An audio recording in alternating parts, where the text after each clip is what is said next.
Our first show.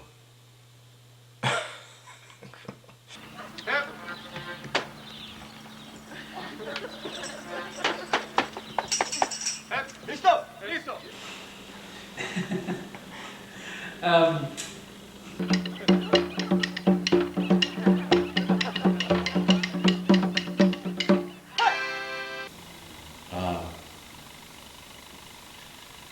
Excellente!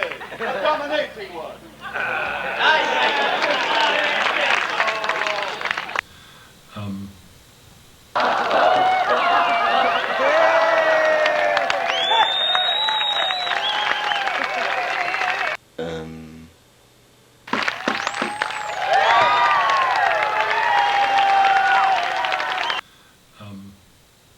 Yeah.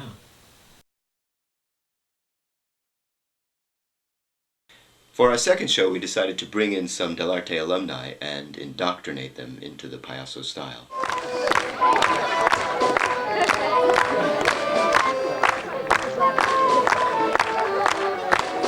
The story of Don Quixote de la Mancha. Hey, Don Alonso Quixano, now take the title, Don Quixote de la Mancha! The show had juggling,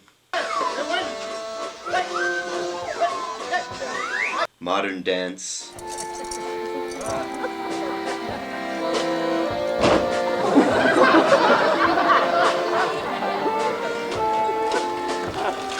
lounge singers,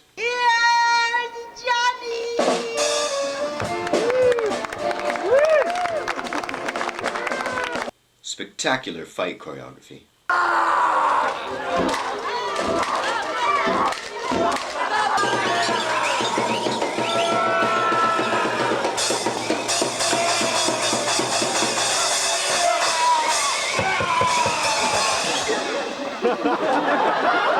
A dive over a flaming pig.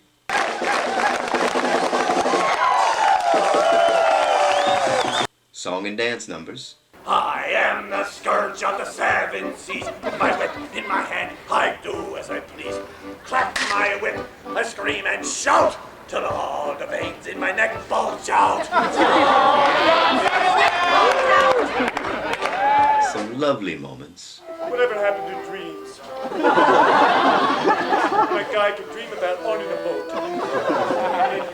People believe in Santa Claus, right? Tooth Fairy. Cut it! We don't have the rights to that, too. I remember a lot of screaming.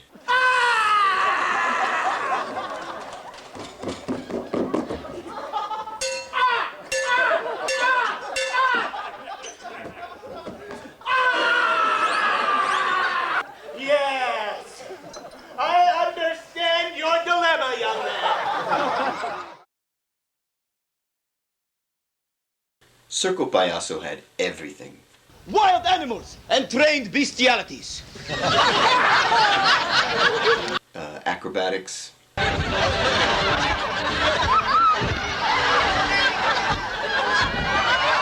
A series of absurd circus acts. Stunt baby!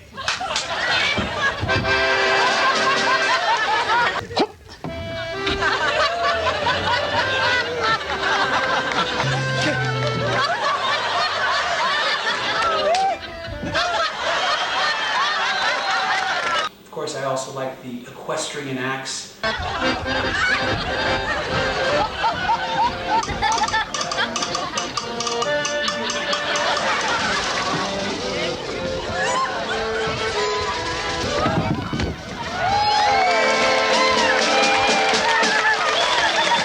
guess we kind of built our act around performers that couldn't really do what they were trying to do, but believed it and tried as hard as they could. I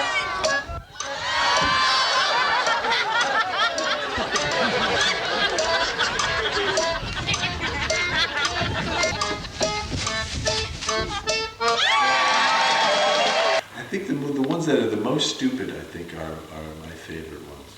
The trapeze!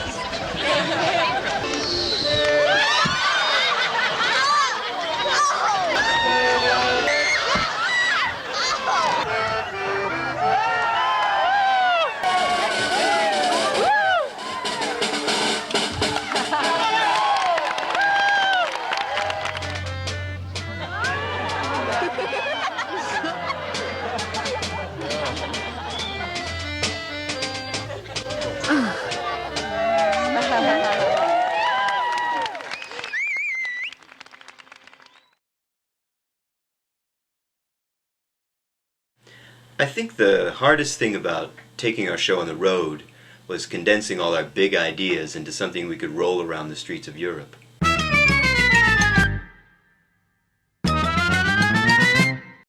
So our floor acrobatics from Circo Payaso became a slapstick routine using a mini trampoline.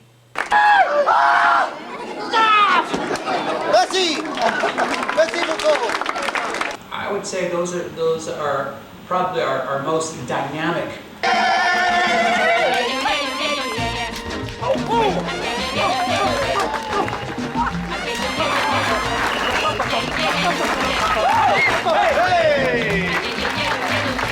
And the hoop of fire and knives and kitchen utensils became 4 flaming machetes.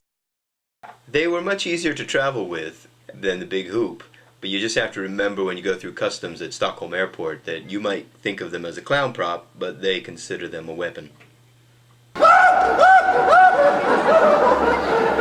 is it? What is it? It's really hot. We were in Saskatoon, and we just finished the show right before it started to rain, and we end the show and we say, "We are Los Payasos Mendigos," and the sky, as if on cue, just erupted with thunder and lightning. And right after we say that, and we're like, that's pretty good. And it's not something that you can plan. It's just something that I think the world agreed with us at that moment.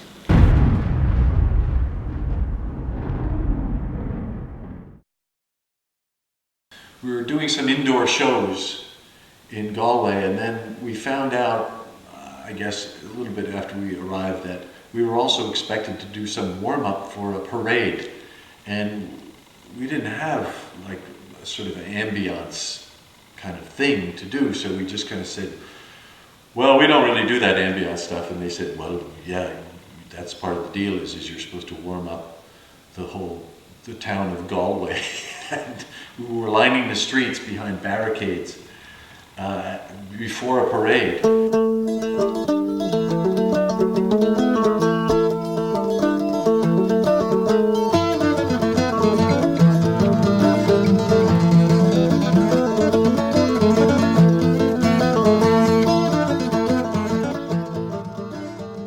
Wappo probably had the idea of me whipping things, and we would just walk along and he'd have a stack of newspapers or something, and he would hold them up and I would whip them. I was just whipping these papers just like, wow, and I remember thinking like, I am really good now. I've just become, I'm master of the bullwhip.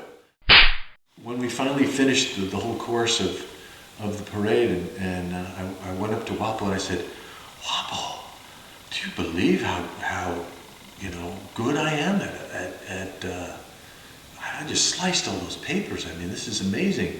And he said, yeah, you're really good. And he showed me his arms, and he had welts all up and down his arms.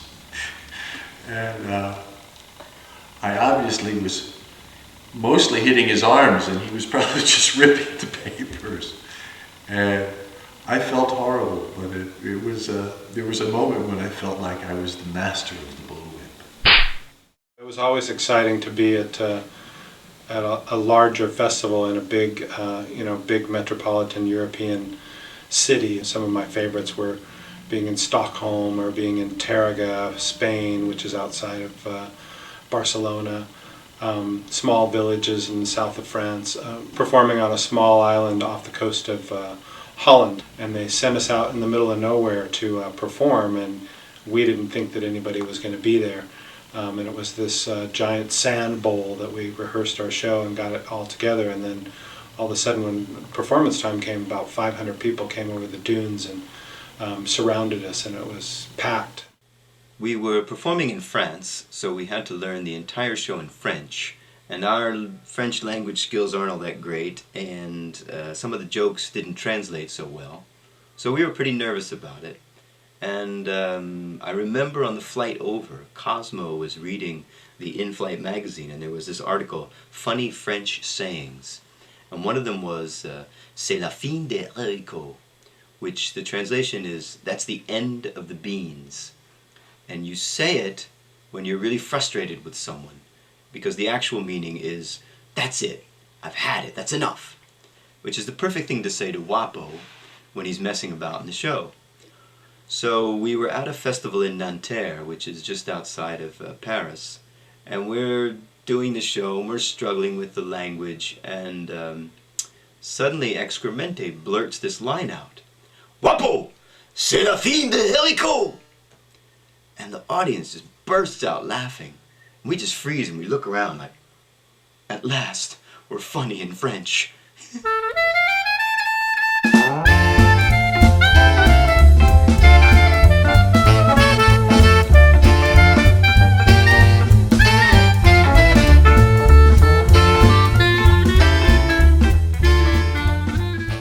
We had to change trains in Paris on our way south to Libourne, and to do that we had to get on the Paris Metro.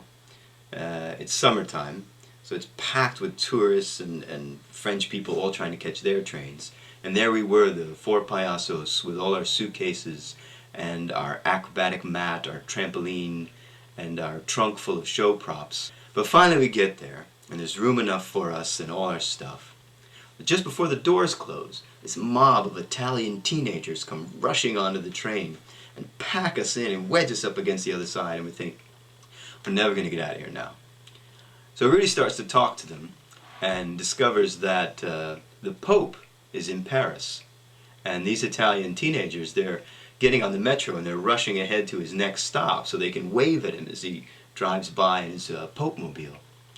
And unfortunately, we had a train to catch because we seriously considered getting dressed up in our spandex and our payaso outfits and, saluting the Pope as he drove by in his Pope-mobile. Annunziat